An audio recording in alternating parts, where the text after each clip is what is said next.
আজকে একটা খুবই স্পেশাল দিন। লাস্ট ইয়ার এই দিনটা রাত 12টার সময় এভাবেই সেলিব্রেট করা হয়েছিল। আর আমাদের সব সেলিব্রেশনের আচ্ছা আচ্ছা আচ্ছা, চলো সেন্টার অফ চলো, ব্লো দ্য অ্যাট্রাকশন তো ক্যান্ডেল। এই আমাদের রসগোল্লা রানী। এই ওকে ছাড়া দাঁড়াও। তো ওর জন্মানোর পর থেকে ওকে ছাড়া কোনো সেলিব্রেশন হয়ই না। এই চলে এসেছিলো আমাদের কেকের ওপর যেটা লেখা আছে সেটা দেখে তোমরা বুঝতেই পারছো। হ্যাঁ, আজকে হচ্ছে আমাদের অ্যানিভার্সারি। লাস্ট ইয়ারটা ছিল 7th, এই বছরটা হচ্ছে 8th ইয়ার।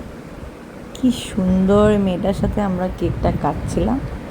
এই মেয়েটা এখন কত বড় হয়ে গেছে, 1 বছর আগে কত ছোট্ট ছিল, কিন্তু ও আমাদের কাছে সব সময় সেই ছোট আমাদের সিয়া রানী, আমার রসগোল্লা রানী হয়েই থাকবে।